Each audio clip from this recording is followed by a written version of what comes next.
Good evening. Tonight is very special to me because it's very rare that I get to introduce someone who has had such an influence in my practice, on my teaching, and on my thinking. The truth is that our field has a hidden history. Ideas are transmitted from generation to generation in the classroom and in the studio as much or more than through writings or practical experience. If we look at how the field of architecture has evolved in America, the impact that academics with strong practices have had in shaping our profession has become very clear. There are few in America with a more substantive and wider reaching effect on the architects of my generation than Rodolfo Machado. His influence cuts across many fields and across schools and across many schools of thought as well. Rodolfo teaches at Harvard, where he was the chair of the urban design and urban planning program until last spring. Prior to his appointment at the GSD, he chaired the Department of Architecture at Rhode Island School of Design for almost 10 years. He has also been the Bishop Professor of Architecture at Yale University, the Smith Professor of Architecture at Rice University, the Jean Labatut Professor of Urbanism at Princeton, and the Thomas Jefferson Professor in Architecture at the University of Virginia. Today, the list of academics and practitioners that credit him as one of the greatest influences on their thinking is remarkable. Michael Molson, Michael Gabellini, Lee Cloud, Elizabeth Ranieri and Byron Kuth, Nader Tehrani at MIT, Rudolf El-Khoury at the University of Toronto, Hashim Sarkis at Harvard, John Neary at Washington, Mark Cotto and Sabir Khan at Georgia Tech, and Richard Sommer, now Dean at Toronto, just to name a few. Rodolfo was educated in Buenos Aires with a rigorous education on building. And in 1968, he studied urban design at the Research Center for Urbanism in Paris, where Machado attended the seminars on structuralism by Roland Barthes. Until 1973, he obtained a Master's of Architecture and pursued doctoral studies in architectural theory at Berkeley. And this was at a time when positive inquiries of behavioral science dominated architectural discourse. As a result of those formative years, or perhaps despite of them, Rodolfo's writings and projects have always stood out as an alternative to prevailing architectural thinking. In the midst of postmodernism in the 80s, deconstruction in the early 90s, and the formalism and programmatics of the late 90s, Rodolfo Machado offered a fresh intellectual choice that argued for theory and practice as one and the same, and for building and spaces as forms of theory. Theory, he argued, cannot be separated from practice. From him, my generation learned that architecture has a very definite core, and that to collapse architectural production into other creative practices is to forego the potential or the more radical potential of architecture as one in a field of social practices. From him, we learned that architecture is rigorously defined by the matter it manipulates, by the material of building, and by all the stuff of architecture's own history. We also learned that armed with those tools, we can indeed speak to the diversity of culture. By the same token, Machado taught us that the richness of architecture resides in the many voices it can speak, that there is no single architecture but many architectures, that there is no single urbanism but many. We also learned that the basic knowledge of an architect should be technique and theory, not exclusively theory and criticism. Or we might run the risk of not having anything concrete or socially valuable to offer as architects. Already in 1994, with Jorge Silvetti, in his conclusion to their book Unprecedented Realism, Rodolfo speaks of the intellectual cul-de-sac, to use his own term, to the intellectual cul-de-sac that architecture had gotten in itself, paralyzed and unable to engage society. This text, for me, predicts today's discussions about the decline of theory. One only needs to take a look at the recent issue of the J.A.E. on criticism in architecture to see the same issues come to fruition 12 years later. As for urban design, the subject of Machado's lecture today, I have to confess my own biases since I was a student in the urban design program at Harvard. Rodolfo's work in urban design is unique and stands alone, original, far away from the urban renewal policies that gave birth to the field, and equally far away from the new urbanism that dominates today. Rodolfo has embraced urbanism in all of its versions, accepting at the same time challenging cultural contingencies. His studio course description, Urbanities, from 1990, the first studio I ever took at the GSD, and a text I can almost recite by heart, anticipated much of the current discourse about cities, and in my mind continues to be a model for future inquiries. So I would love for you guys to join me in welcoming Rodolfo Machado to the podium.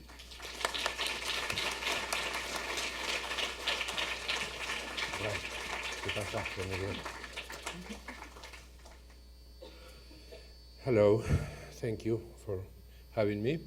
It's the first time I'm here. It's kind of remarkable because I know most schools of architecture around the country, not that's good or bad, but I do know them. Monica's introduction has been very, well, among other things, very appropriate to what I have to say, because I do also do some kind of autobiographical thing at the beginning of this talk. This talk is a kind of problematic. It's fairly long, so and not much fun. But I felt the need to speak up and say it all the way I see it about urban design, because in the recent past, in recent years, and maybe in recent months, many things have happening there in the field. Some questioning its validity, some saying that it's passé, that it was this and that. So since I do like it a lot, and I taught and practiced that and I do practice it for a number of years, I thought that I should clarify things. So it's a kind of confessional bit. So I call it All About UD, and I thought that, to spice up stuff, that the exclamation point was due, kind of like in a tabloid, no? Because I mean, I am speaking personally and almost confessionally, I guess, about those things. I do want to mention these two in a way, the same way in which Monica spoke of influence. These were my big influences in the world of architecture and urban design. They are mentors, they are friends, and whose early departure, in the case of Aldo, I still lament. I have to read because it's a bit thick. These views offer, as I said, if you wish, even with a humble tone. I am convinced that in the present times, it's very difficult to impose one's views as if they were truth or canonical veracities. So I do know that I am just one more voice within it, and I intend not to proselytize or change everybody's minds. But so that's why I find that the proper tone for this is a personal one, and as I said, a bit of a humble one. So personal views like these ones get formed over time, evolve like a taste evolves, and they are shaped and formed by context and by experience. So I need to preface my views on urban design by narrating summarily the education that led to them. This can be of interest well beyond myself if you look at it as a case in the formation of architects and urbanists in South America in the mid-20th century.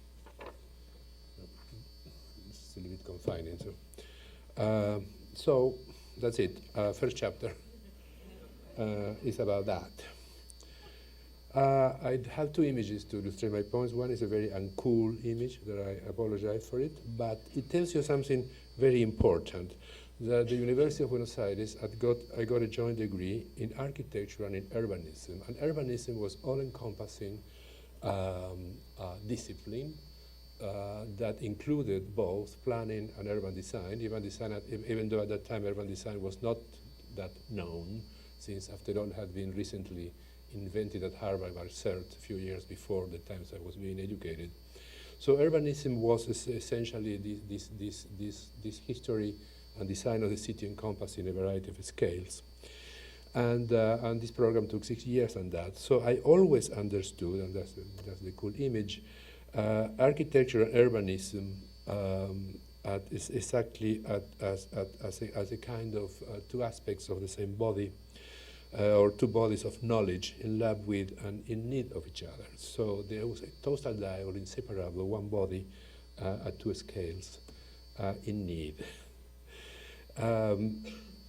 Urbanism curriculum at my university includes, as I said, history of urbanism plus a survey of contemporary works, the 1960s that is, together with a rather thin cultural and legal studies phase.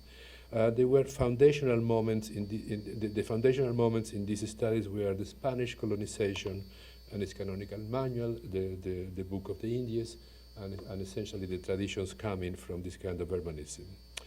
At the same time, this colonial thing, with emphasis on Hispanic colonization or urbanization, came together with early 20th century English city planning, the City Beautiful movement, and Le Corbusier's urban proposals, and of course the A.I.A papers. But we didn't get Frank Lloyd right. At that time, culture in Argentina came from France. At that time, the USA was not yet the propagator of culture that became years later. So, and besides myself having been educated with French as a second language, I have no idea what brodequer was. I mean, I really, all that type of thing completely did not register at the moment in our education. So, as I said, this is SIAM number 8, which is not the very beginning of things. And it's important because we did the critique of canonical modernity begins to be articulated when I was in school. The Tim Tame primer was the powerful voice of the Smithsons and many others, telling us that the modernity of the 1920s was faulty, that it was lacking and missing many things. Aldo van Eyck was part of this and many others important minds. And so I grew up very much with this kind of things. We knew of archigram too, but archigram we thought it was laughable. We were not interested in the comics type of things that it did. It was an avant-garde that really didn't reach us deeply, and I guess I was influenced by that, since I always had this belief on extreme graphic, comic-like type of articulations of urban ideas, some of which we have presently with the name of planimetric urbanism. So, to be clear,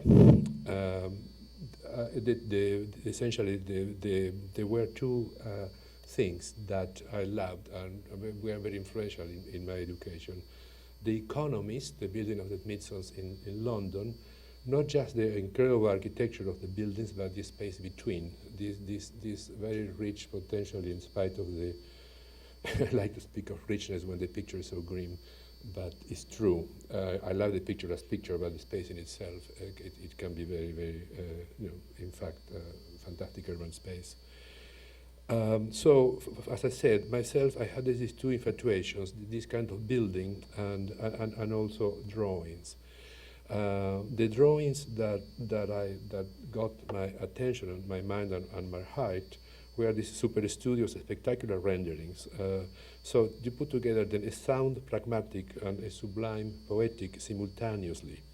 A realistic urbanism of objects and interstitial spaces on the one hand, and a grand dream of impossible discipline beauty on the other hand. Perhaps the origins of a theoretical platform that we articulated later in the book that Monica mentioned, Unprecedented Realism, were to be found on this double infatuation then for this combination of Smithsons, let's say, and Super Studio. But of course, I mean, ideas also, one acquire ideas in the context, and the context in which ideas are acquired is also very formative. This is a view of Buenos Aires, my hometown, a city of about 14 million, and extremely rigorous, I mean, a gridded city where unavoidable truths, such as the relation between architectural typologies and urban morphologies, is on your face every moment in that town. Needless to say, I mean, I believe that where one comes from, which kind of urban, which kind of city you are from in, has to do, influences your thoughts. After this Argentinian thing, I moved to France in 1967, where I was, at that time I was completely unhappy with the situation of architecture and urbanism, and I thought that things could be refreshed and changed and reinterpreted if one study other things. So that's when I went into structuralism, semiotics, a bit of anthropology, and one of those things. This is just an illustration of the kind of readings that we were doing at the time, and how it in the end influenced my formation.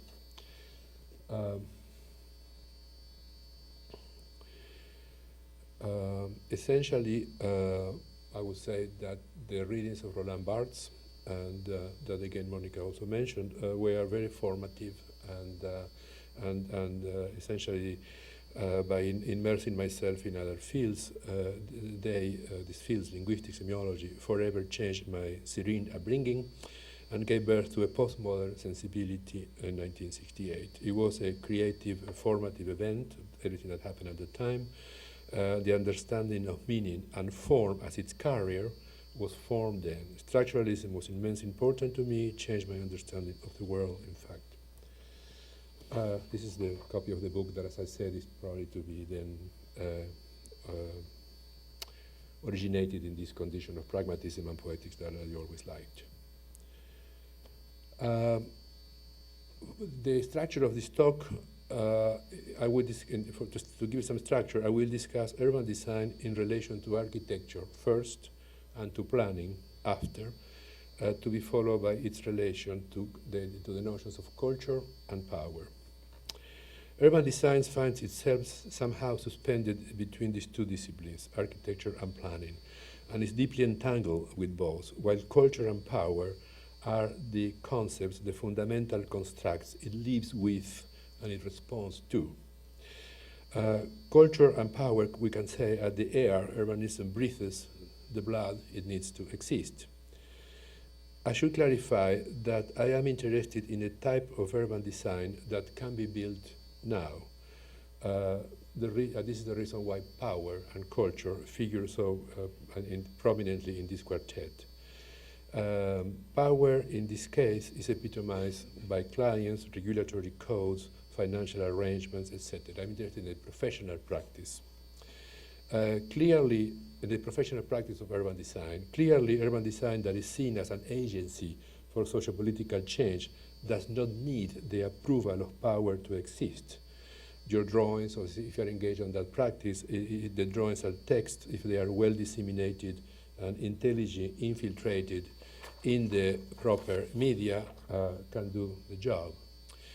So this is a critical practice, and I may call it as an utopian practice, for the lack of a better word. So this utopian practice is strongly related to art and cultural politics, and it may even be related to the culture of the avant-garde within a specific culture. So within urban design, one can find, and generally speaking, two practices which are referred to as the professional and utopian modes of practicing. I should tell you that because I touch on many issues, or some big important issues in this talk, I will remain infuriatingly superficial.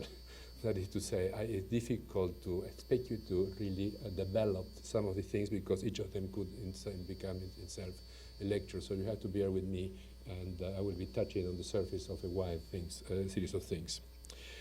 So as I said, these are two, the professional and the utopian, to lack of a better word, are two different ways of using urban design. Today, I am more interested in the construction of better presence than I am in the imagining of alternative, hypothetical, optional substitutes or other possible futures.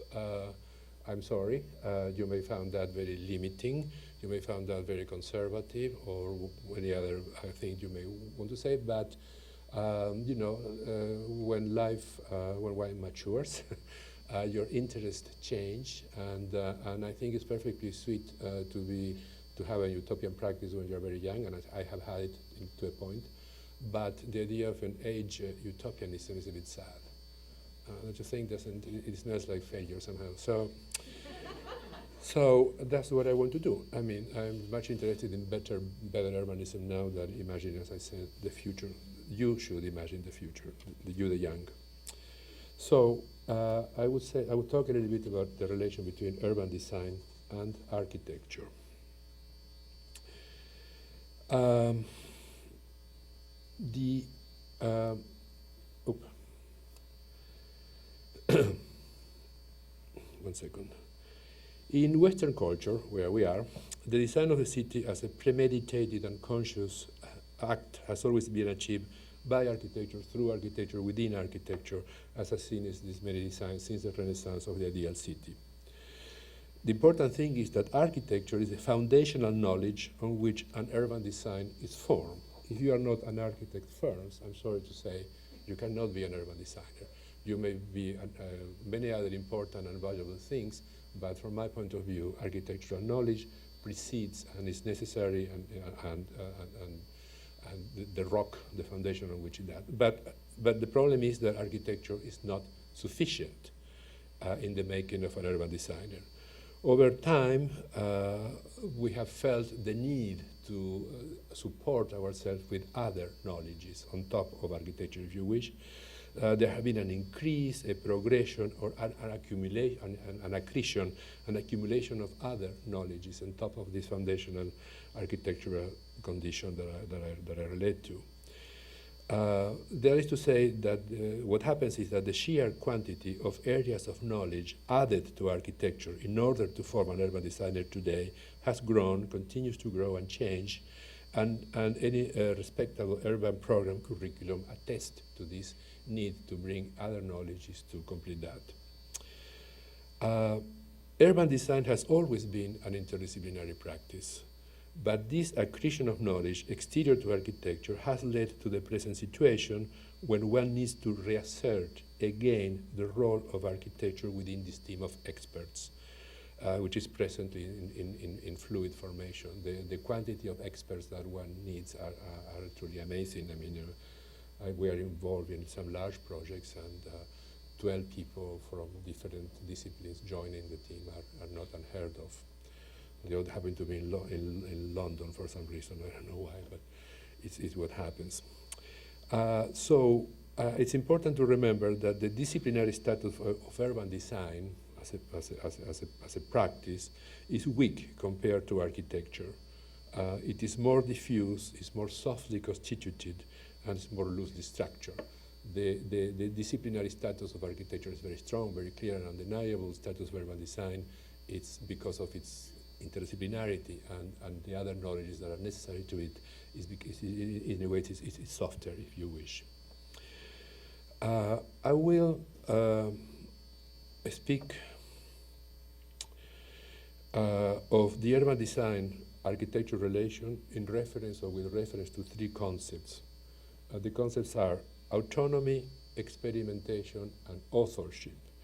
And you may ask yourself why to talk about this architecture in relation to, of urban design in relation to architecture and then within architecture autonomy. Well, I will go in detail in a bit later, but let me advance now that there have been in the recent months or in the recent past resurgences or reafflorations, is that English? I mean, of autonomy in urban design.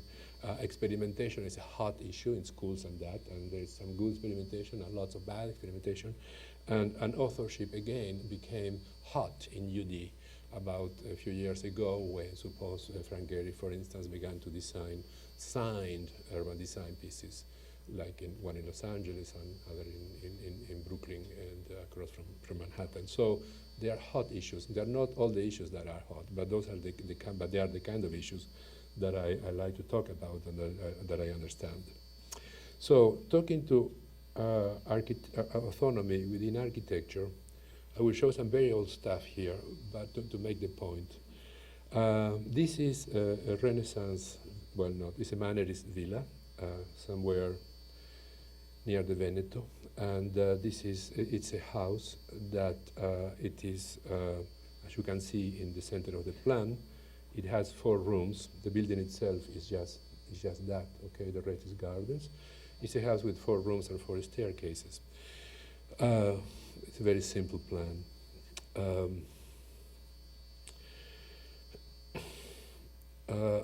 In architecture, let me go back then to this, to the villa itself. In architecture, one can still speak,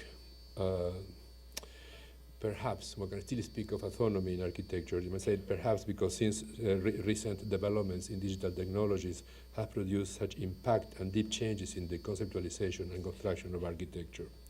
But one can still speak then of an autonomous condition, that is to say, a mechanism for the production of architectural form that is self-referential and centered on itself and its history, conscious of its boundaries and related to its institutions, faithful or critical of them, but always architectural. And I was very much interested in this condition years ago in the early 80s, and I produced a design that was in fact, was called Country House, and it was supposed to be in Virginia. That was a reinterpretation of that villa I just showed you. So what I'm saying is that in this case, architecture follows architecture. That form comes indeed from previous form. But clearly, the notion of autonomy in urban design makes little sense because the socio-cultural role of urban design, its responsibility to society and to culture at large, produces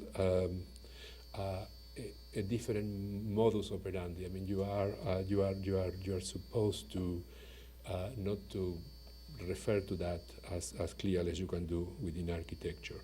So the notion of autonomy in urban design, as I say, is a weak one. Nevertheless, many years ago, we did attempt to do an autonomous urbanism. This is a large project for Manhattan, for Roosevelt Island, whereby following a simple representational strategy, doing these 3 Manhattan blocks, because there are in fact 3 blocks somewhere there, and this is, it's very hard for me to say, it's 1, 2, and 3 blocks. As if they were a building, then one could perhaps obtain or attain an urbanism that was free from the domain of market and other things. It was perhaps naive. It was an attempt to essentially make urban design as much independent as possible from the constraints that limit its form. But as I said, to discuss urban design in relation to architecture and in relation to autonomous form, it's important because autonomy is in a way back again as a strategy, and I think it's just a reaction to the potential dissolution of the discipline that this accretion of exterior knowledge and the new technologies and the new techniques bring with it. This is Pier Vittorio Aureli, an intelligent, very bright architect and critic working at the Verlage Institute and in Milan, doing a design for an administrative city in Korea, that I happen to be one of the jurors for that, producing then this kind of proposals, which are in a way pregnant with the ideas of super studio somehow, and many other moments in which urbanism attempted to be autonomous and to produce autonomous form. Experimentation, it's important again because the new techniques for drawing and building have opened up the field in an incredible, exciting way. But I'm referring only to formal experimentation, to experimentation with typologies, with languages, with form.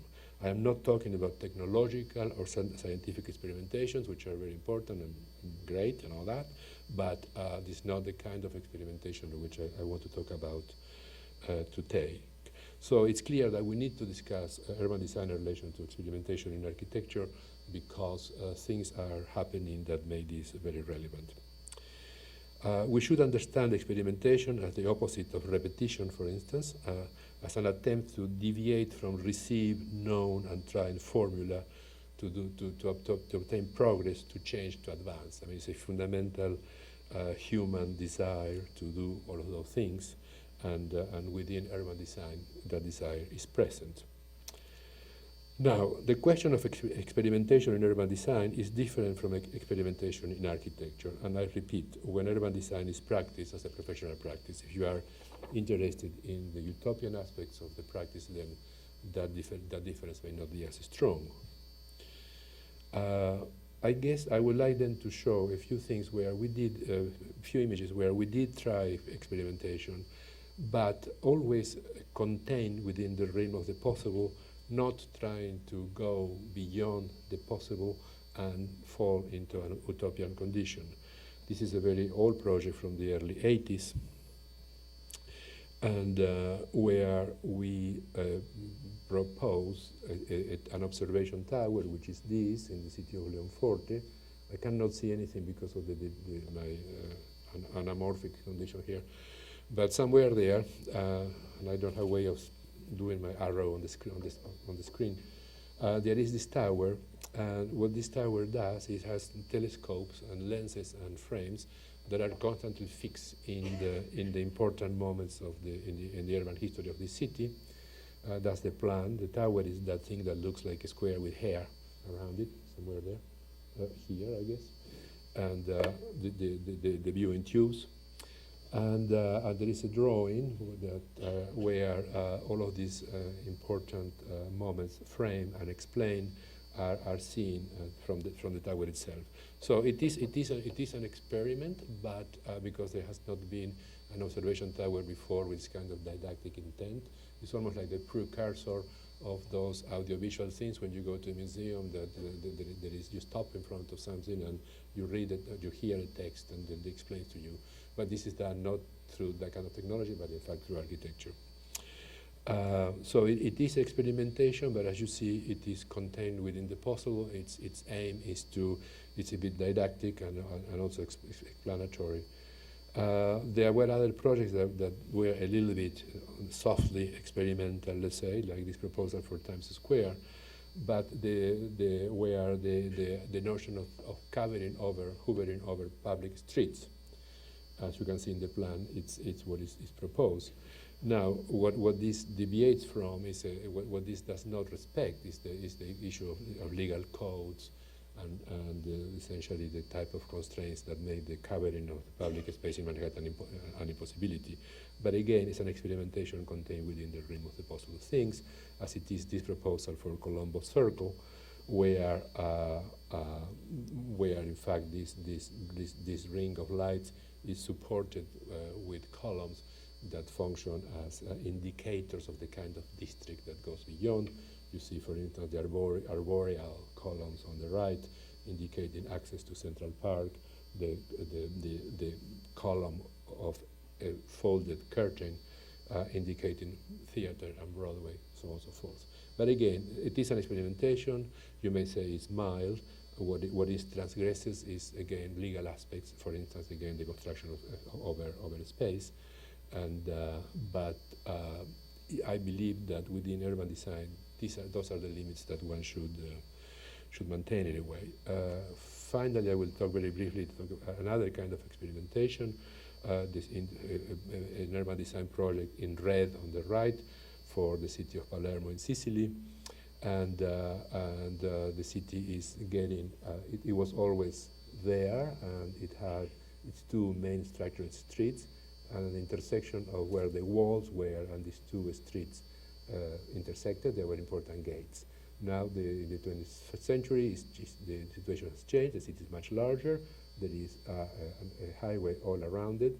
But again, the moment of intersection of those streets with the new system of infrastructural movement around the city becomes celebrated with a different kind of gate, quotes, if you wish, and another entrance to the city.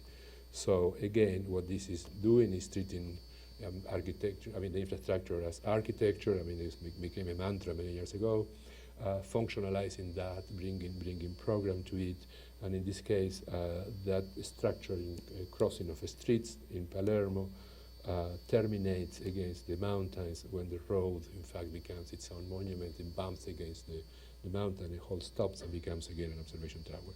So these are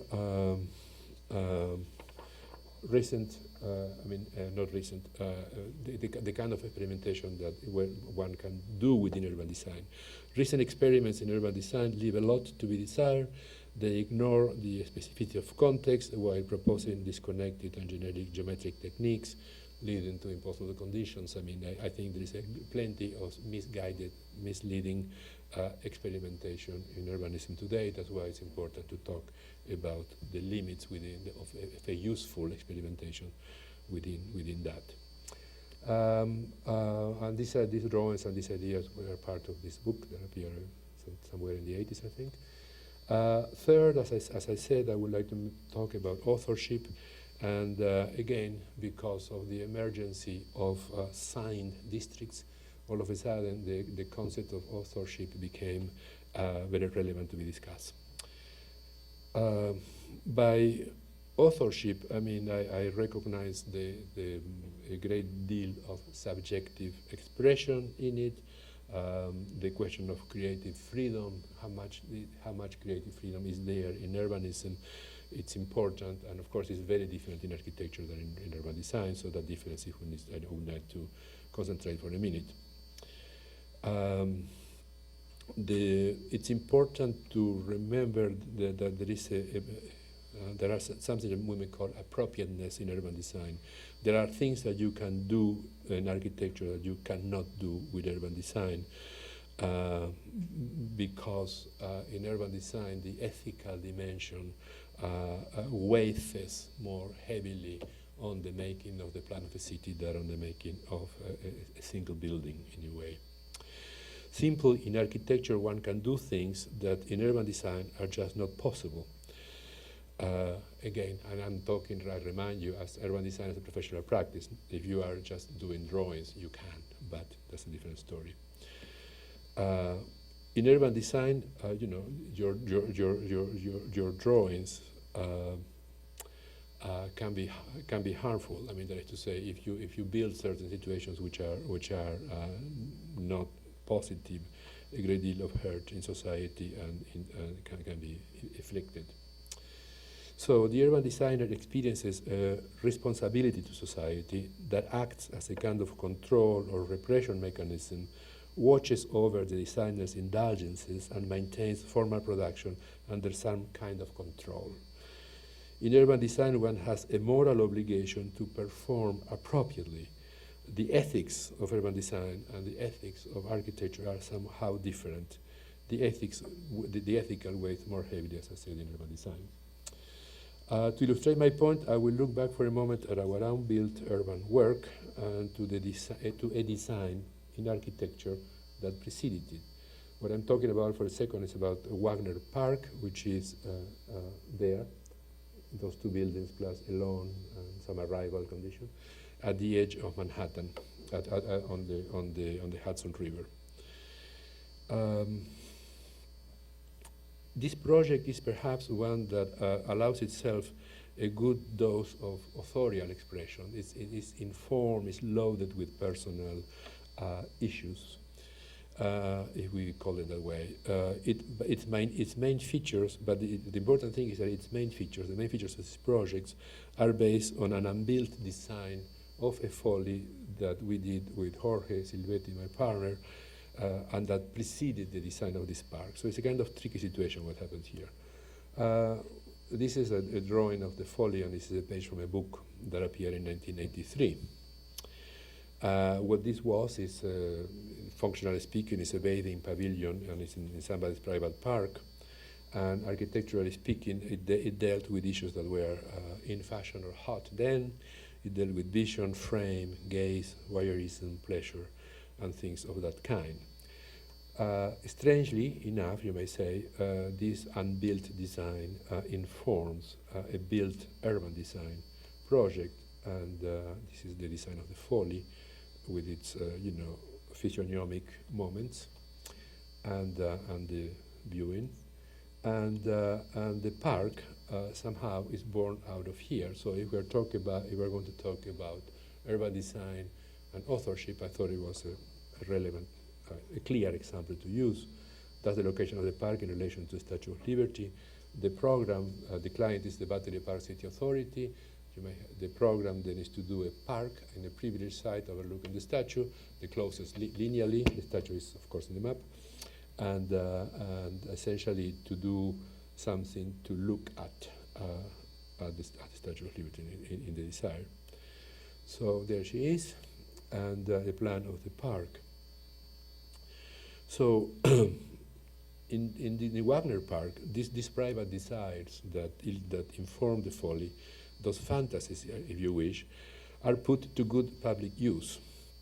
The main program that we were given was to design a park to look at the statue.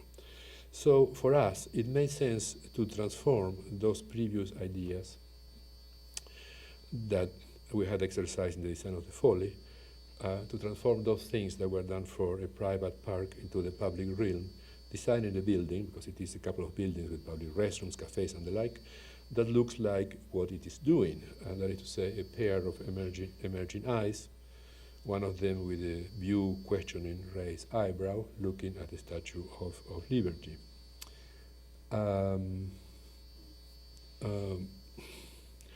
The paradox is clear, is based on what I had said earlier, is that the folly was not built, even though it was in the country where there are no neighbors, nor permits are necessary.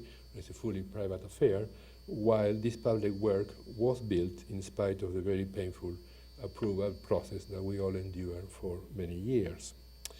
So I think it's important for me to mention that I attribute importance to authorship in urban design. It is hard for a team to produce that emotive charge that engenders uniqueness, identity, memorability, etc., unless it is clearly, unless this team is clearly and hierarchically structured, that is to say, with the designer in charge at its head. And again, you may find this rah-rah-rah for architecture, in fact it is, but for urban design, in fact. But without that clear sense of who is in charge of designing, urban design may lose the possibility of reaching emotionally the public, and if that is lost, a great deal is lost. So enough of the relation between those two people, architecture and urban design, and I will talk for a little bit very rapidly about planning. Much has been written and has been said about the relation between these two disciplines. Do you see me if I sit? I don't like to disappear completely.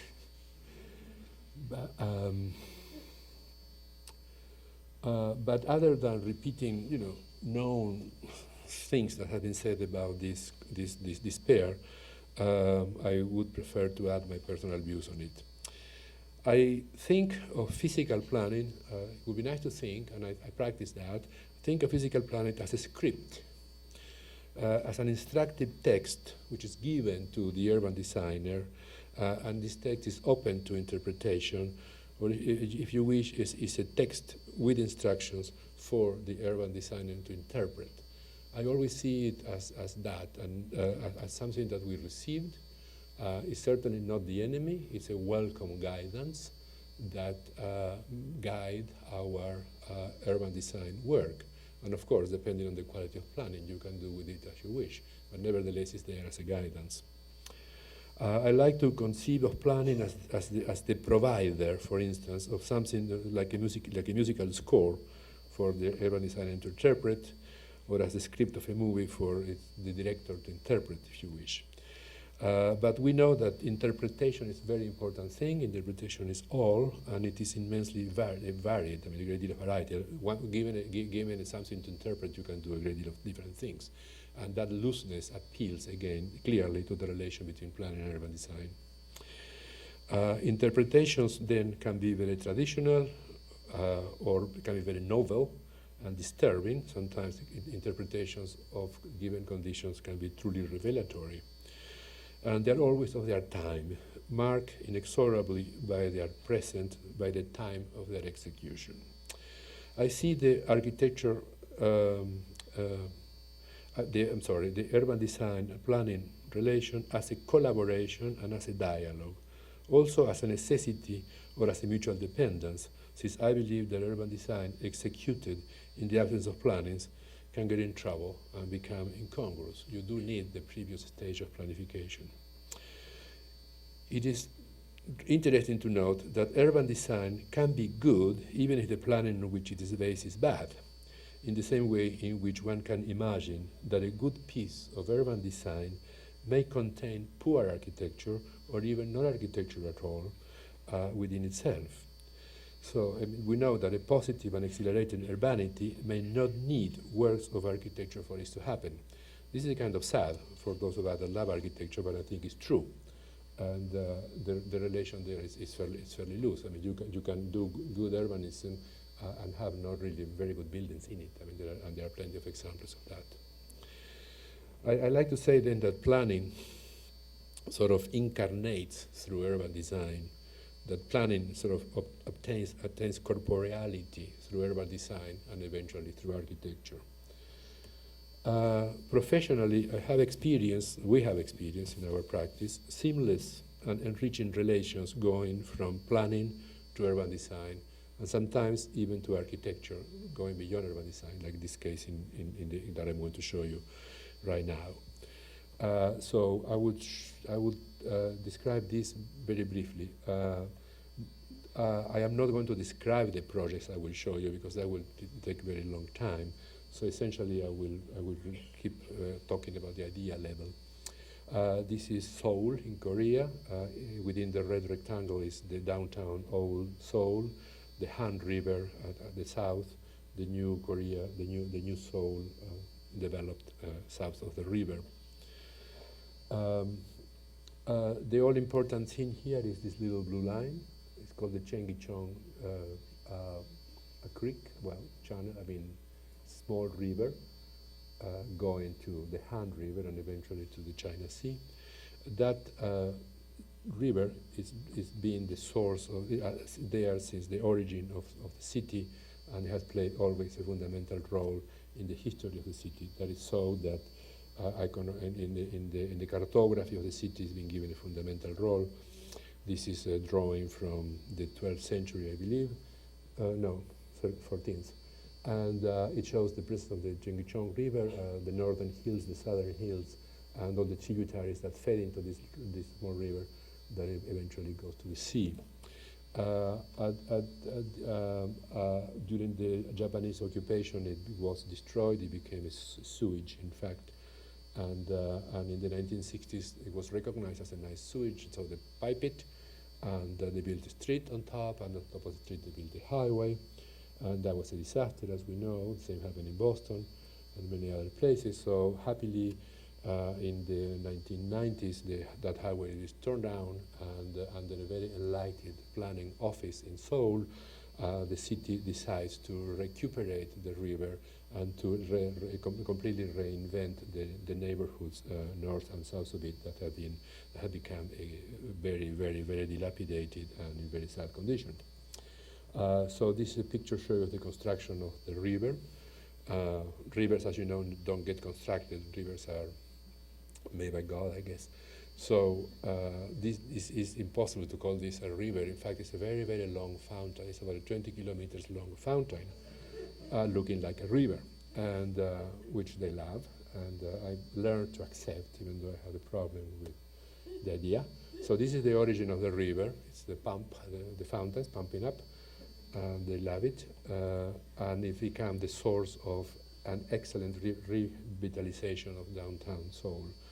The river, let's call it a river, let's be nice and call it a river. The river is 4 meters below street level. The section is tight. There are 2 green bands on each side, and then 2 lanes on each side of that, different directions. Sometimes sequentially it changes. Different landscape architects work on it and produce moments of curvilinear situations, and others more imitation of nature kind of thing, very green, very much, it's kind of a hot thing today, imitating nature. And again, like we did in the 18th century when we had the rocaille and fake rocks and grottos and all those things, now we do grass. So you see everybody's very happy and it's very good. And this is the planning. This is a planning document that we received. This was a competition organized by the city, 8 firms. We did not win. The Boston office of Cotter Kim won this thing. We were given a second award, and because of that, we were given buildings to do, which in fact is better than doing the planning, I think. This in green, the immediate area of the impact of the planning process, about 20. I don't remember exactly how long it is. And there are the 4 initial blocks to remodel. This is a shrine and a temple and a very important green. There's a very important green park here. You will notice that the north-south green connection is important. We are working in the orange block. I guess it's orange, right? Sort of orangey. And with the infrastructure already removed, the river built. So this is planning. And this is the beginning of urban. I mean, what is planning is the program distribution. I mean, we know that we are working with technology stores, and we know the density. All that data is given to us by the planning. And it's important to look at the map on the right. These are the blocks in question. There is a mega structure built in the middle of the site, about 800 meters long. This is about the first segment. Our segment is about 400. A building that was built in the 60s by an important local architect. This is the figure ground of the existing conditions with the infrastructure in the middle still in it. And then you should pay attention to the kind of fabric that was developed there, a tissue that hasn't changed since medieval times. What you see here is the remnants of the Japanese occupation of Korea, where they developed this very large, for military purposes, very large grid with chopped corners that allow for the easy movement of troops, a kind of Japanese version of Haussmann in Paris. And a planning idea that also we did not invent, came from us, connecting the greens north and south of downtown through a sequence of public spaces, some of them green, some not. A view of the site with infrastructure in the middle. This building there, that it was, the planning tell us that it was to be torn down. Of the only people that, offices that participated that did not respect this was OMA, were in love with the megastructure, and for some good reasons, I should say.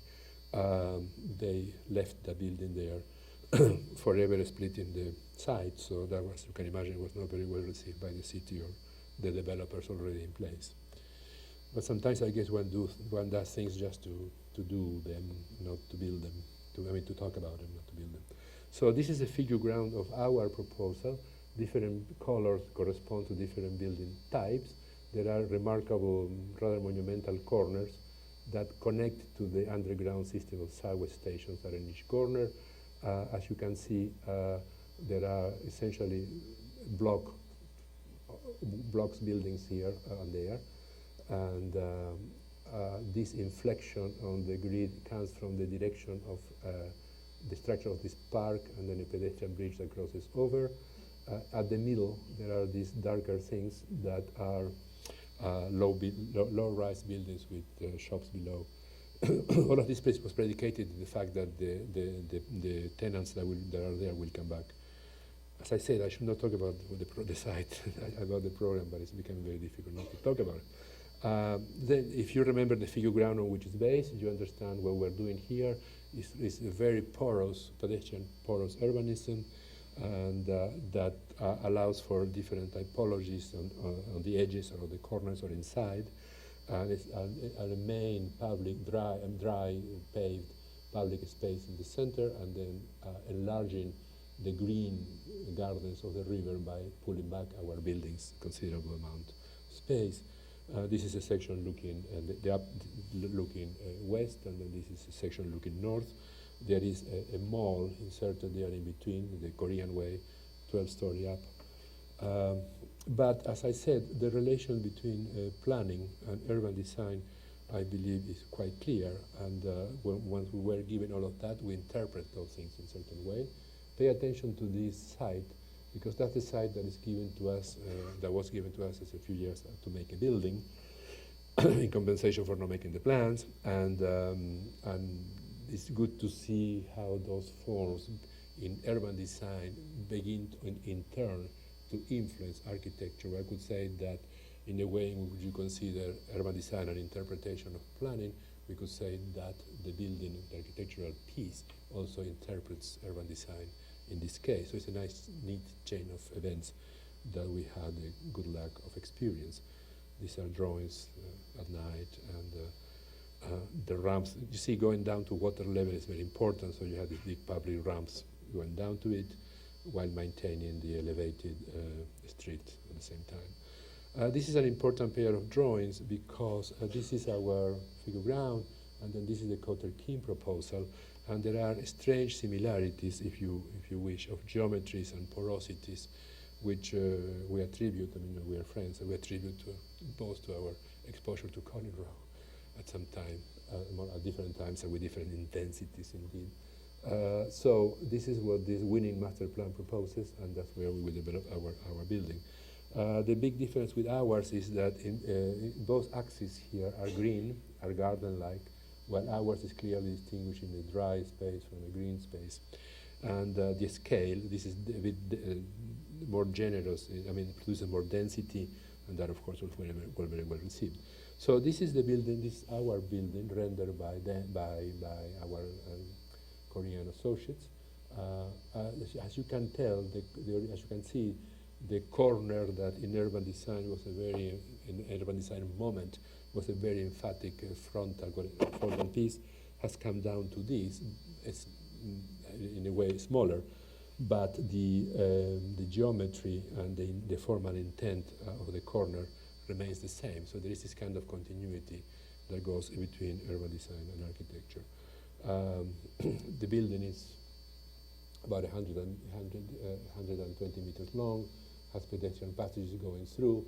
It's a commercial building for 3 levels, on top of 7 levels of parking and with offices on top. And you see the building in section in here.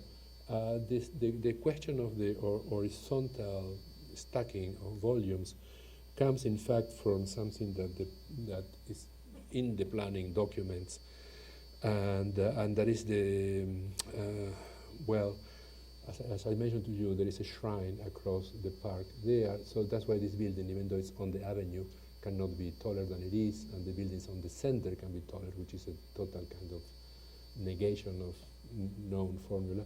But this building is supposed to evoke, believe it or not, the horizontal conditions of the buildings across the shrine and the temples.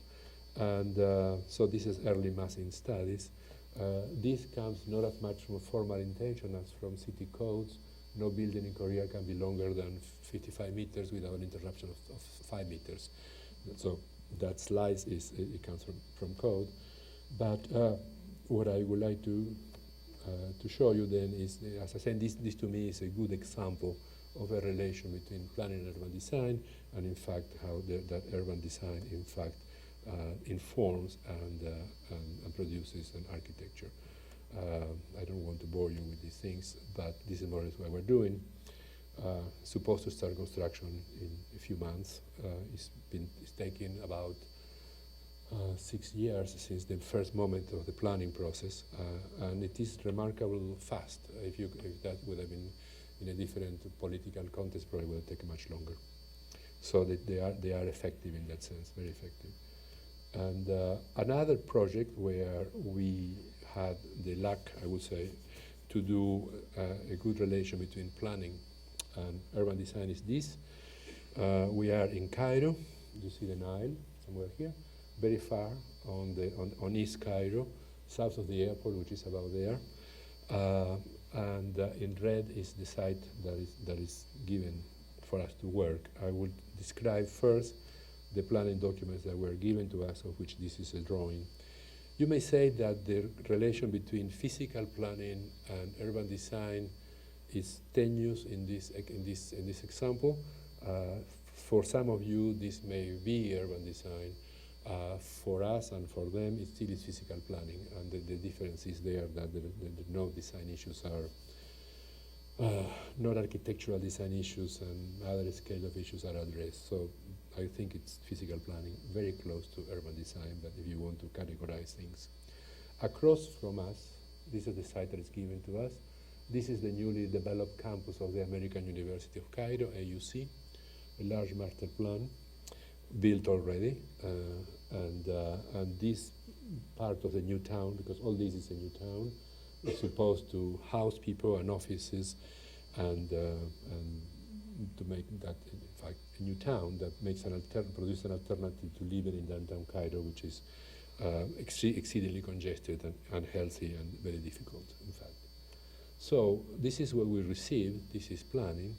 This is what we received, planning, quite close to UD, if you wish. The blocks are these. We did not question the city grid because it already has begun to be built. The infrastructure is being built, so there's no point in trying to do something else in case you found this, not good enough. This is a tower, most probably for a hotel, and there is a pedestrian place here running from that street to that. There is a gate on campus somewhere there, and the idea is that in the future there could be an elevated pedestrian thing, or maybe even a little tunnel connecting campus to this part of town. Planning. That is planning. And this is the pages from our proposal. This is the master plan, the master plan that we did, and on which we intend to work as architects. We desire to work as architects in the near future. This is taken from the university looking south. You see the profile of the hotel in the foreground on the right. And we did a good study of covered streets in Cairo that are a very intelligent solution to climatological and social issues there. And we do have one of those reinterpreted. And then this is what I would say at the beginning of urban design, when one literally almost draws over and interprets what is given, in this case quite faithfully, and because there was no reason to depart that much, and tries then to begin to do urban design based on planning, sort of peacefully coexisting and collaborating. Well, as you can see, we are essentially making a large covered space, open and then covered space connecting these two blocks. You see that more in and then you see the beginning of sketches talking about that thing somewhere here. Where am I? Somewhere here. The little things begin to appear. This is an important thing because it's about parcel making, and there are parcels that are edge office buildings here, and the hotel and a small commercial thing next to it. The pedestrian space, funneling pedestrian traffic into the depth of the new town. There's parking underground. The important thing is that we managed to make a parcel out of these two sides of this building and its space.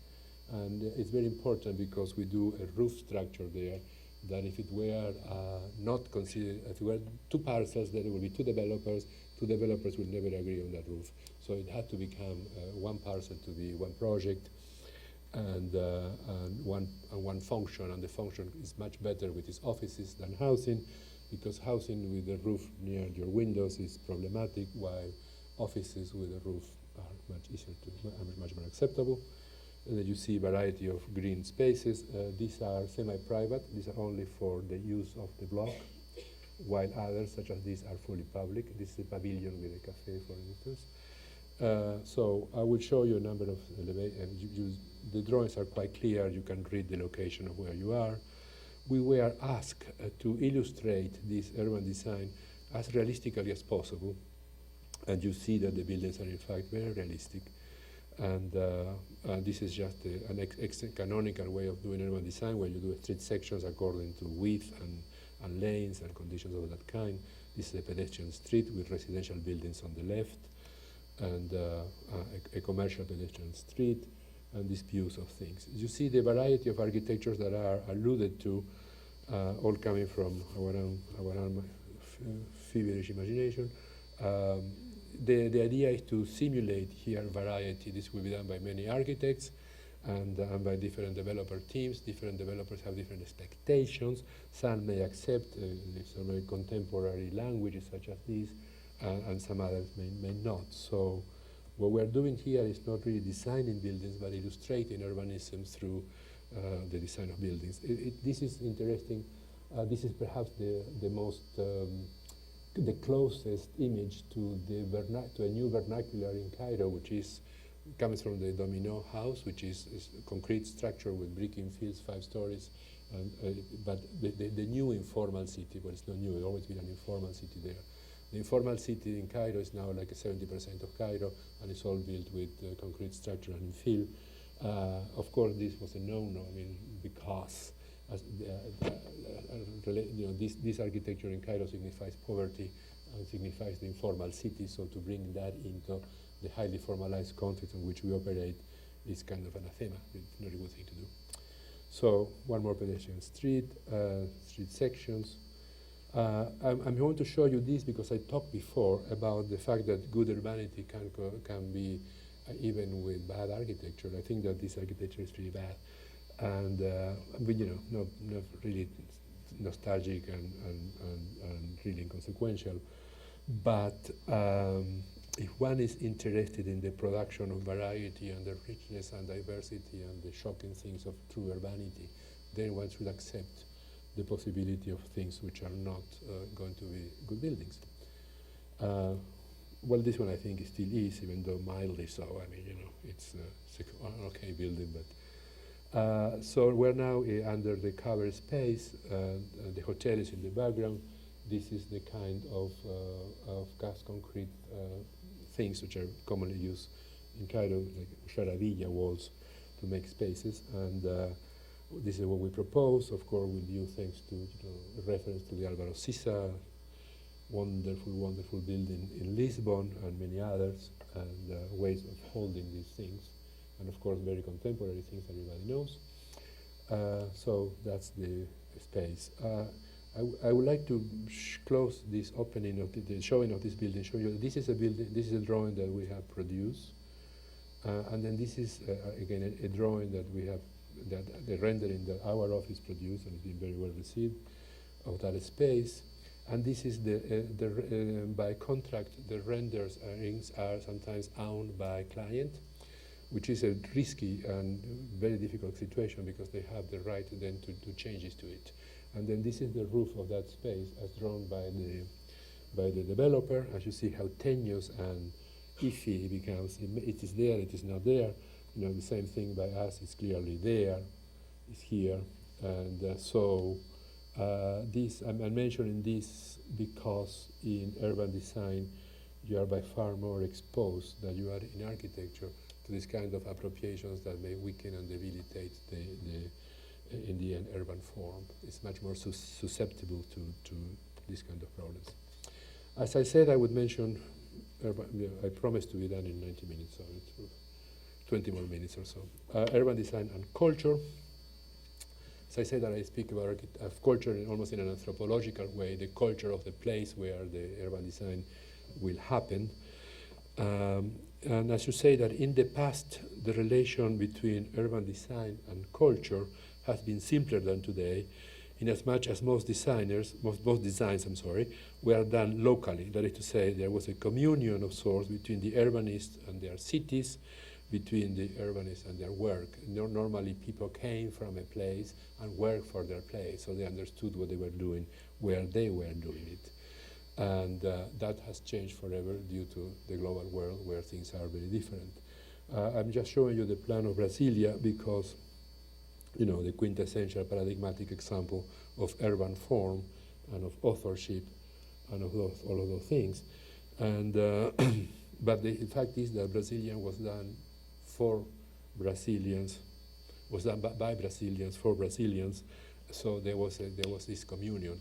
Of course, one may say if this new city of such power really interpreting Brazilian urban culture as it was then, mid-20th century, or its form is of such a strength, such quality and such beauty that in fact is reinventing a new urban culture for Brazil. This is a good point because urban form, when becomes very attractive and has the power not just to interpret known conditions, but to invent a new way of living, which I think is what Brasilia has done. But I would like to look, for instance, when José Luis Sert was doing Chimbote in Peru in 1948, he was already beginning to act like a global, in the moment we didn't call it global, we call it, he was an international architect. But at least Sert coming from Spain and knowing South America well, his relation to the culture of the place where his work is inserted was rather peaceful and easy for him to interpret those things. I would also say that when Sert in Baghdad does architecture, it's also informed. He was a very cultivated man, very well-meaning intellectual, and so his architecture, of course, critical. Going back to what I said at the beginning of the talk, critical of canonical modernity, already doing Tim Tam work, was already contaminated in a nice way with local conditions, formal conditions. This is Gropius, to sort of Harvard people today.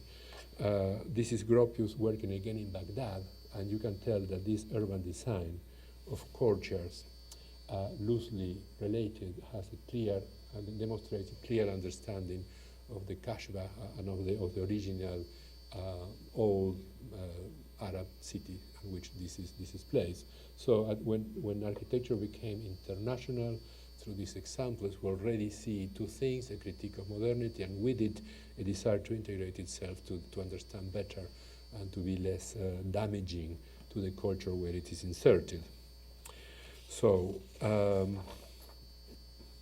today, the relation between urban design and culture is by far more complex. And two factors have impacted the present condition of the UD-culture relation. First, the consolidation of the global world, and second, post-colonial studies.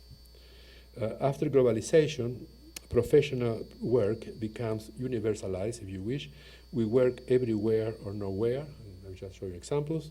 And with this fact, a new problem emerges: the relation between an urban product conceived abroad by foreigners for a cultural context and familiar to them. So that is a problem.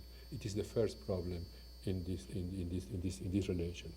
Second problem: after post-colonial studies, after all the critique, the deep, almost paradigmatic critique of post-colonial studies that changed many consciousness, after that, after we understood the ideological implications of condescendingly mimicking local architectural languages, the designer gets paralyzed by fear of wrongdoing. There is a new consciousness that makes the making of urban form very difficult, because you are aware of what you are doing in a way which you are not aware before. Serge was trying very hard, Sol was trying Gropius, but it was much easier then. The fear is now then of patronizing, by imitating, of colonizing them again, by turning a product, an urban design product, that again exoticizes or makes exotic, quotes, the conditions of the other. So there is a fear of language as a problem to deal with, and there is a fear of representation as a design strategy. Let's say that the impossible silence of formal abstraction as a design strategy offers an elegant yet insufficient way out of this cultural problem. If you do abstraction, just fine, but it's not going to work very easily, and they will bring with it other problems. So urban designers seem caught between appearing as insensibly imposing their own values on the one hand, supposed by doing your own work, or contributing to the degradation of local conditions, that is to say, helping the production of local kitsch on the other hand. So urban designers then risk to be seen as either despots or mercenaries. So what to do? Clearly the formal issue is a problem, and it needs to be addressed when you work globally. I happen to believe that the ethical and the responsible thing to do vis-à-vis this problem is first to confront it, to confront the problematic aspects of the iconographic dimension, as well as to confront the typological questions. In other words, the question of the image and character of buildings and spaces, plus the question of building types and the production of urban fabric. Then one may try to resolve it through design. That is to say, one must attempt this kind of responsible work. There must be an answer to this problem, perhaps in a sort of what I like to call sometimes a discrete representational strategy.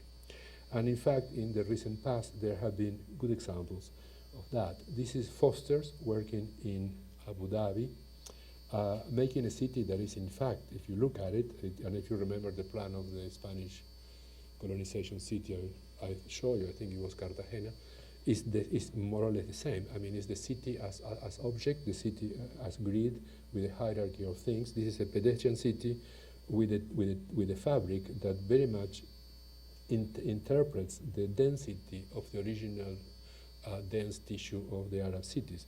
Now, what happens is, as you may know, the renderings of this, which I don't have, is that there are covered streets, almost a whole high percentage of streets are covered, but this is all made possible through the most advanced technological means. I mean, you know, this has the state-of-the-art technology and for production of energy, for the creation of microclimates, for the production of humidity, vaporization of streets and all that. So it is like if you like an old city, but in fact it's a complete new city, but based on a solid understanding of the culture on which this product is put or dropped or built.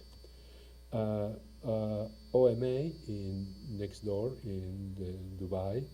Again, the city as object is a gridded object. In it, there are other building objects. The big difference between this and Foster is that Foster is doing fabric, and here we're doing an urbanism of disconnected objects.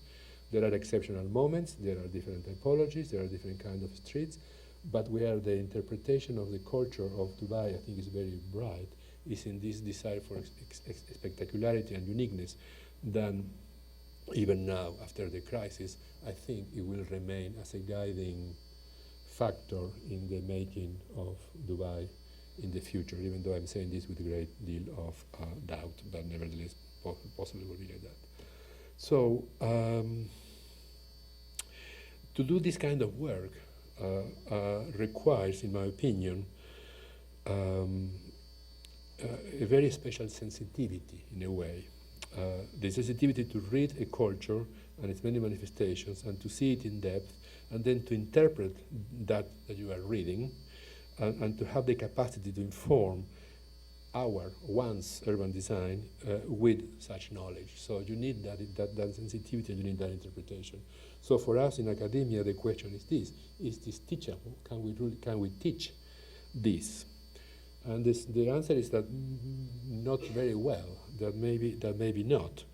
That there is a need in the student for a vocational base that includes this kind of sensitivity.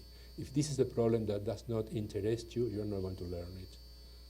If it is a problem that you like to deal with because it touches your taste for ideas or your beliefs or your ideologies, then we can help a great deal.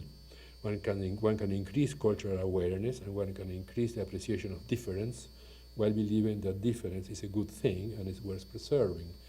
But as I after many years of teaching, I've come up with the sort of conclusion, quote, that we need the student also to be charged with a desire to learn those things. Otherwise, you are going to become, a raincoat, and knowledge will not touch you, and the water will go to the floor and will be wasted. So this is what I need to say about urban designers today working difficultly and problematically within the culture of others. As I said, I will close. What happened here? Okay. I got all the dots. Now when I'm completely lost because I'm totally ignorant with this machine. I have one more example. That is something that we have done we're doing in the United Arab Emirates that illustrates what I have just said, I think, about the relation between urban design and culture. And again, I will go very fast through this because it's a long thing. It's in downtown Abu Dhabi. The city was built essentially in the last 40 years. This is a picture of the way it was as late, I believe, as the 1950s. Essentially, we're working downtown. You can read some of that. Perhaps it's better than if I talk about it. To make a very long story short, downtown, next to the shore, there is Qasar al-Hosn, which is the original fort. You may call it palace, but in fact it's a fort of the Al-Nahyan family, which are the rulers of this emirate. The family, the clan, comes from there, and over the years, this building has been neglected, and now there is this desire to make it into a center of a cultural district, and that's where we come in, because we are working there not for developers, but for cultural institutions, which is what we do best, I think. Pictures of the place as it was, the founding fort, Casarajosen, you see there.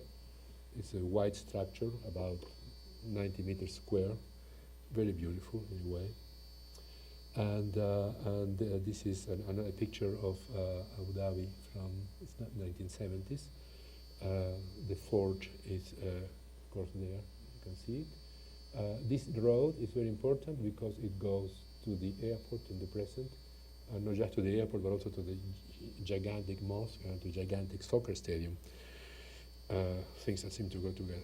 And it is the entrance from the south, the axis of the peninsula terminating on the shore before the islands. This is a view, a fairly recent view. Master plan here by Sasaki, this building by KPF, the folded one. And you see then our site, which is this. And I guess somewhere there you may see a glimpse, or you may not see a glimpse of the fort. I think it's probably there, the original fort. There is a district next to it with very good quality of life, as you can see there, quite dense. It's built in the 1970s and 80s on a grid. It's quite wonderful. The architecture is poor. The urbanism is excellent, and so is its density and the life it produces. So that is the site, and as I said, what is missing here is the airport, and then Lulu Island, which is an island in front of the downtown. The drawings are very clear, so you may read them by themselves. Those are existing conditions. One of the major problems here is this nasty proximity between this block of development and the fort itself. So this block essentially in the first phase will torn down half of it, second phase all of it. This is Foster doing a very large souk with 3 towers on top of that. There's an underground subway line passing this way, going south. And part of our problem is to master plan the Corniche and to master plan the edges of this new park that we propose at the end of the road going to the sea. You can read the drawings. I prefer not to talk about it. They are fairly clear. Essentially, we're depressing the main road from here to there, connected to the Corniche with some new infrastructure, and developing a tunnel to Lulu Island, or a bridge, it's not very clear, probably a tunnel, and then master planning all of these areas there. The only thing I want to be sure you understand is that this building has nothing to do with our master plan.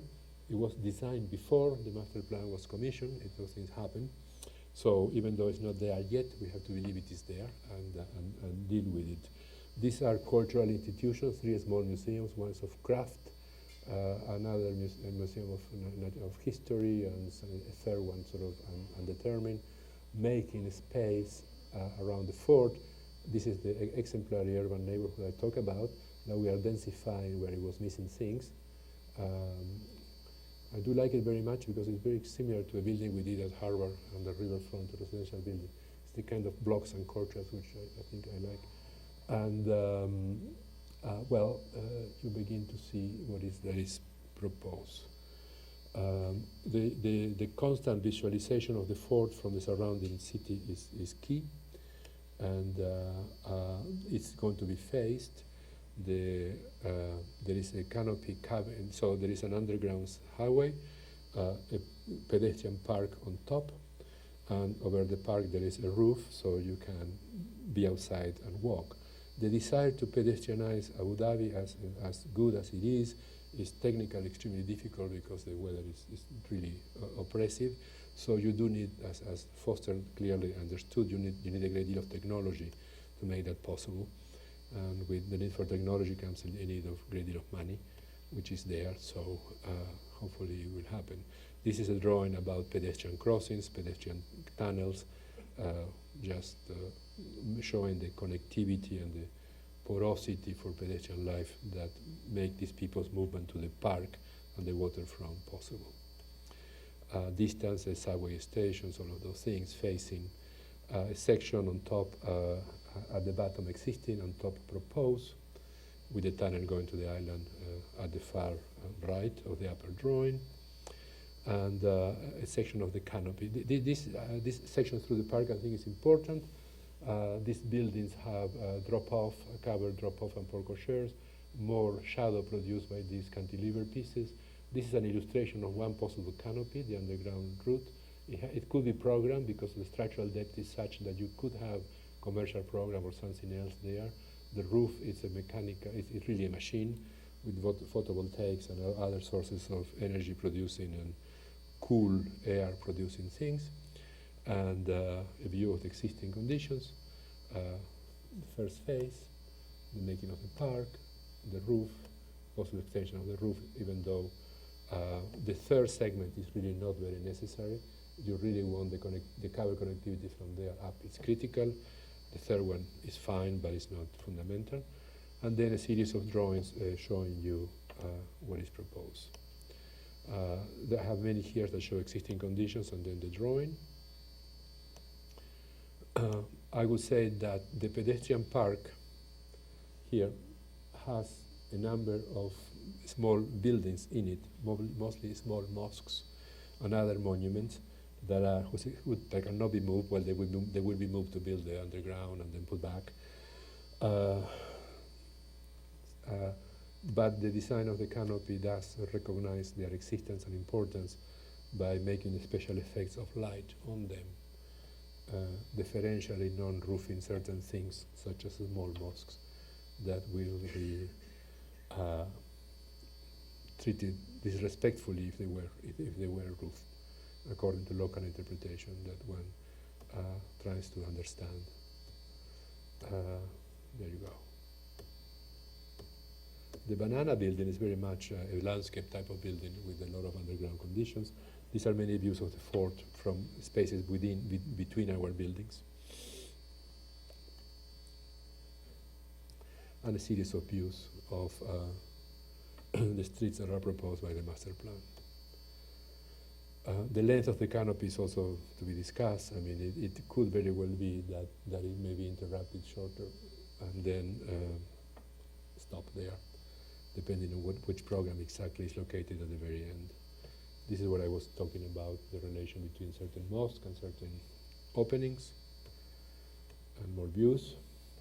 The island in the background, the door buildings, kind of receiving the public coming. There will be a new water transportation system that will get you directly from the airport to this spot. You see the new alignment on the Corniche. In the end, what one tries to make here in this urbanism of different objects is to produce fabric. I mean, to produce continuities and repetition. Without repetition, the city is never very good. Repetition is a very good thing, particularly when you have done so many things there that are very different among themselves. As I said, I would talk about architecture and power, and I'm closing with this. There is nothing new that everybody that is in the practice more or less know those things. For the students that are sometimes not aware of the role of power in the determination of urban form, these things may be a little bit shocking, and they can be easily misinterpreted, but I think they're true. By power, I mean both political power and financial power. In the USA, for instance, it would be democracy, and it would be capitalism. And they are the two conditions from which urban design depends for its materialization as within a professional practice. If you're not doing professional practice, you can do whatever. You're not dependent from that.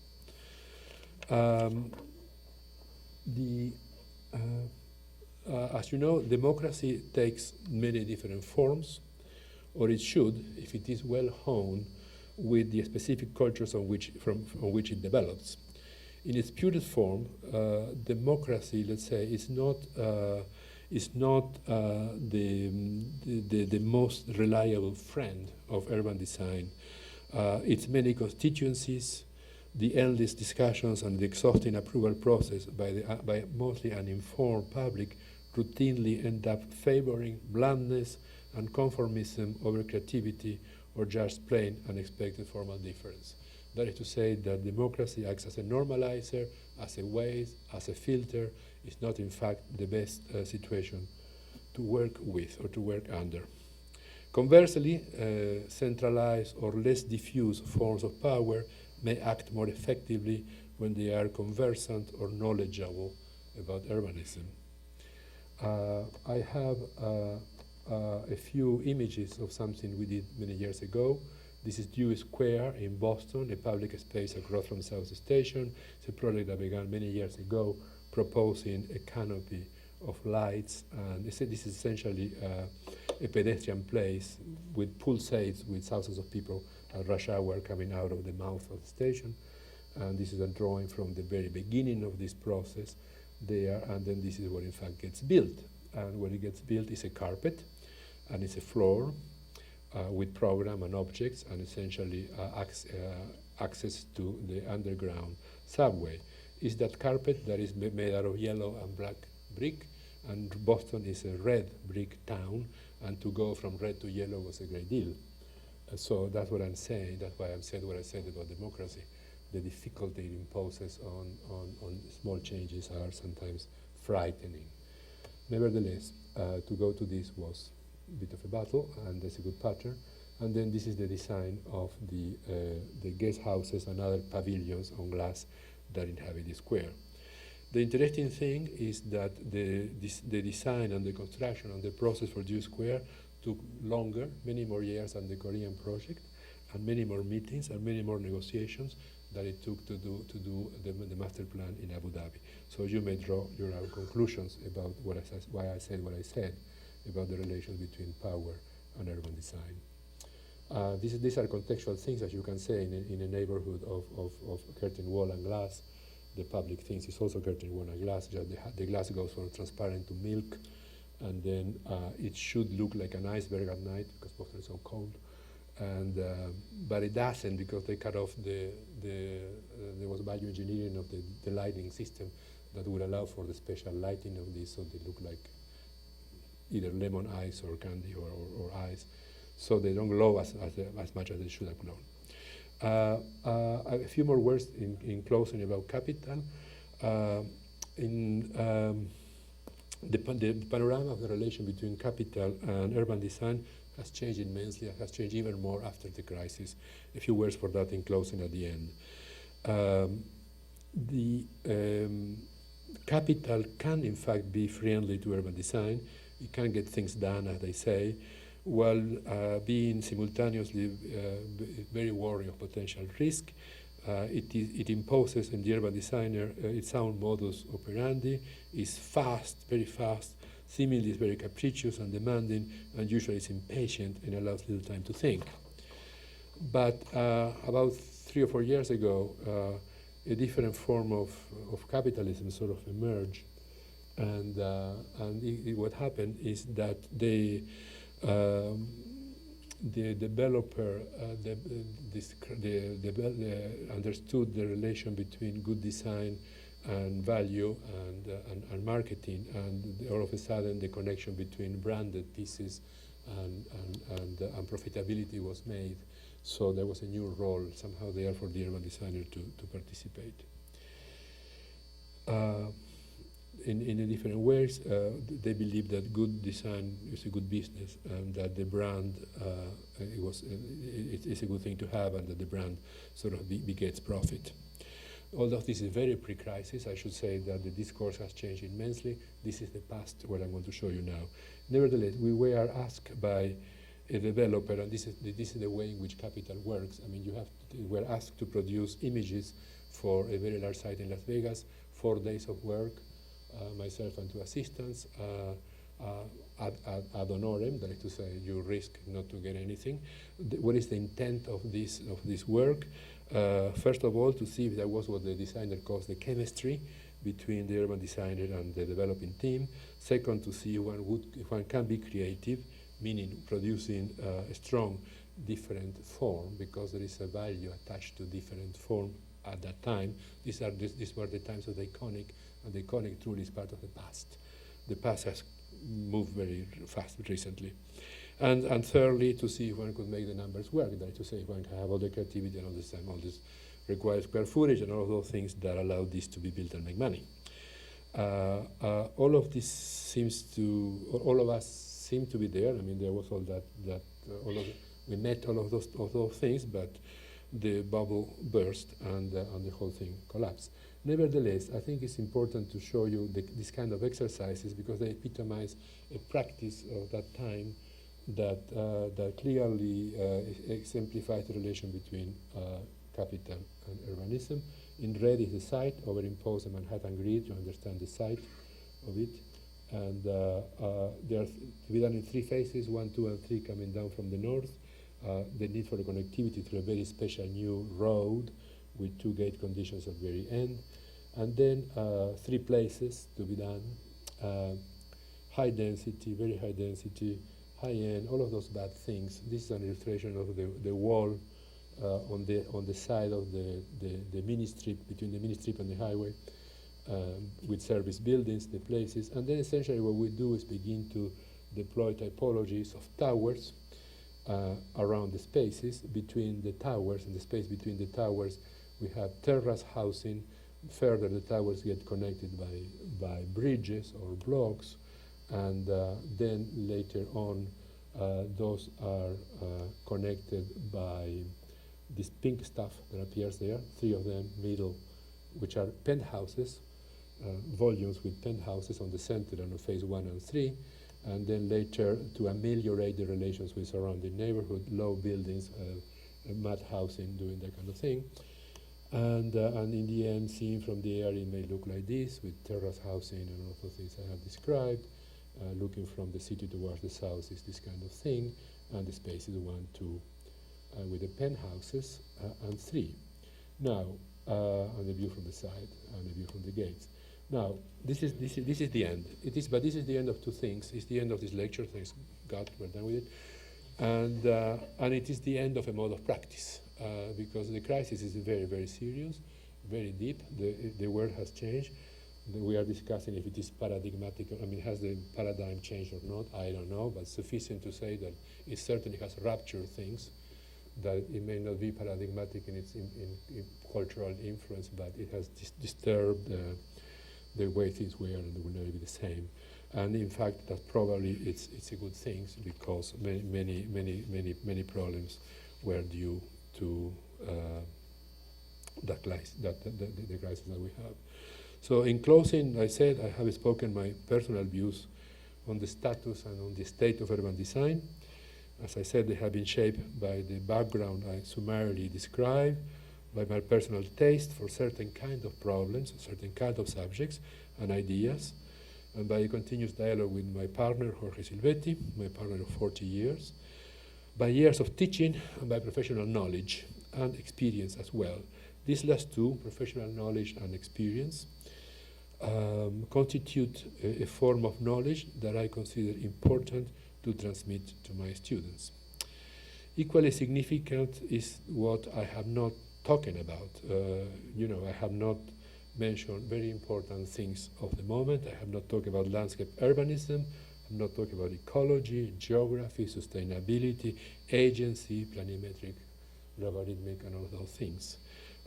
This is so because I have nothing new to say to what is already said about them, and what happens is that the intellectual pendulum has swung again, and it is now, I believe, happily ensconced on the side of technology and the sciences, not in the humanities, and this most of knowledge, the scientific and the technological, are not exactly my forte. I mean, by taste, I deal with other kind of ideas, and this is the result of that.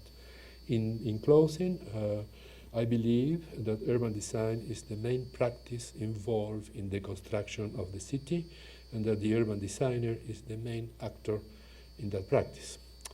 Urban design produces urban form, and this in turn generates urbanity, and urbanity is the most desirable social condition in which to live.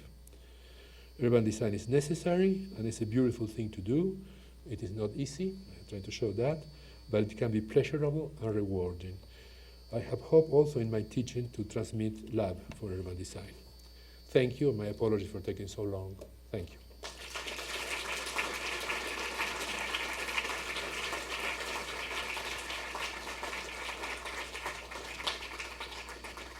If there are questions, I'll be happy to answer.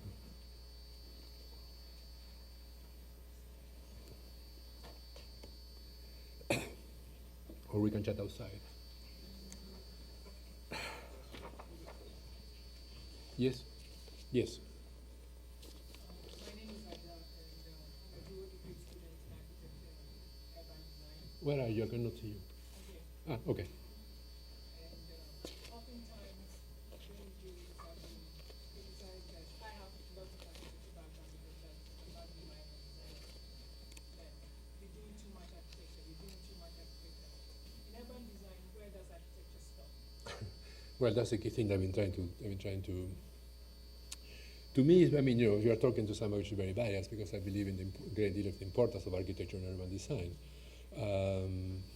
You do not design buildings, but you do design the conditions of the periphery of buildings that impact the urbanism. For instance, if a building is completely transparent or completely solid, has an effect on the urban character of its surrounding spaces.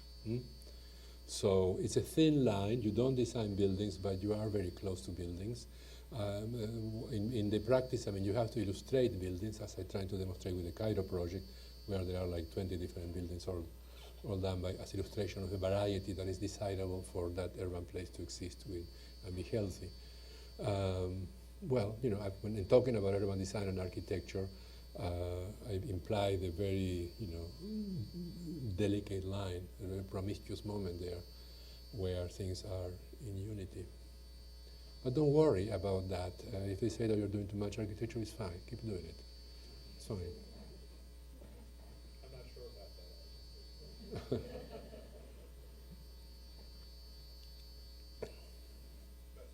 Yeah. I had a question about something early in your lecture where you were relating architecture and urban design. Yeah. And you highlighted three main themes: autonomy, experimentation. Yeah, three subject matters, not the thing to discuss. Certainly.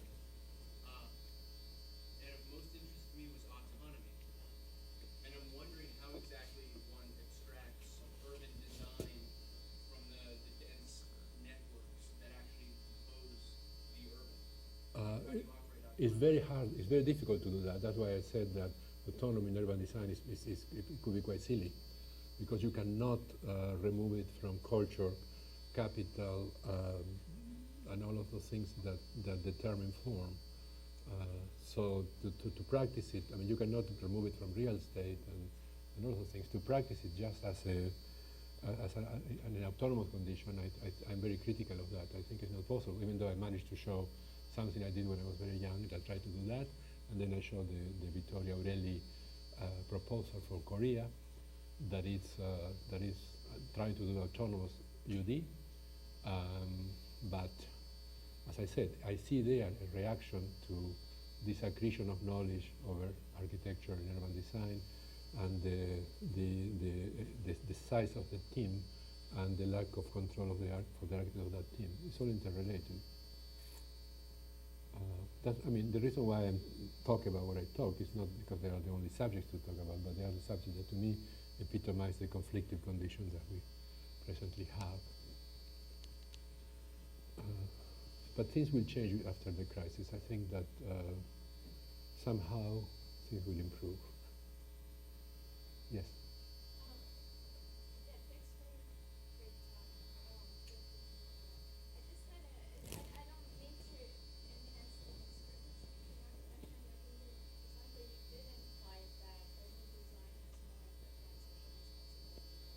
Yes.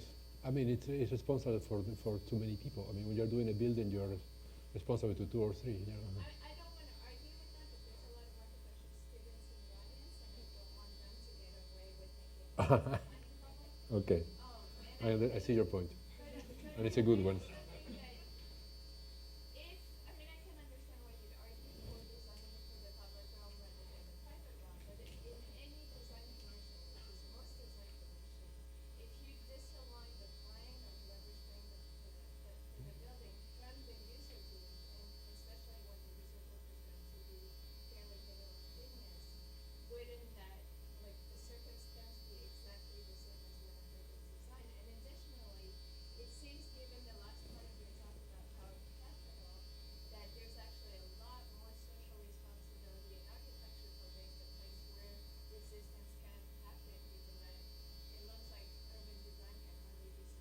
Yes, but resistance can happen depending who is the client. If you're working for a patron, yes. If you're working for a developer, the resistance cannot happen. Unless that developer is a very, very special person. This is bad. Bad news. There is something, I mean, there are some patrons there where you can be resisting and still get it built, but they're very rare.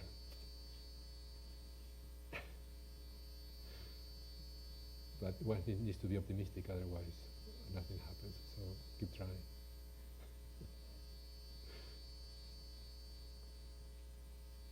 All right.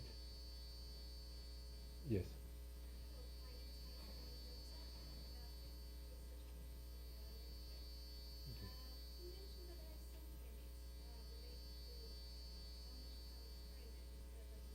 Yes.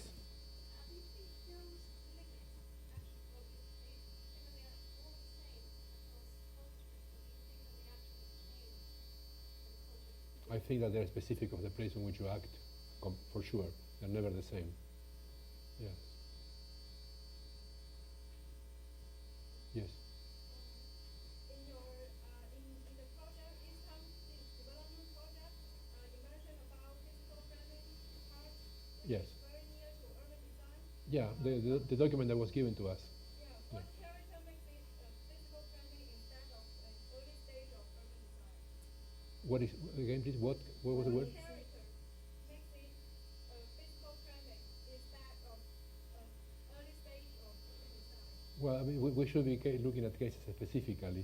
In the case of the document that was provided to us by the planners of the East Town, and there is an overlapping, clearly. There is it's very, very close to urban design. I like to consider it planning because there is no determination of a specific form. It's very general, and it's still open to interpretation. So I think it's planning, but it's a question of personal opinion, and there is an overlapping between physical planning and urban design in certain scales. Remember that after all, the term urban design and the term physical planning and all that are constructions that we have made over years in order to limit the field of teaching and practicing and to regulate the way in which we practice. So it's all a cultural construction of these categorizations, different practices.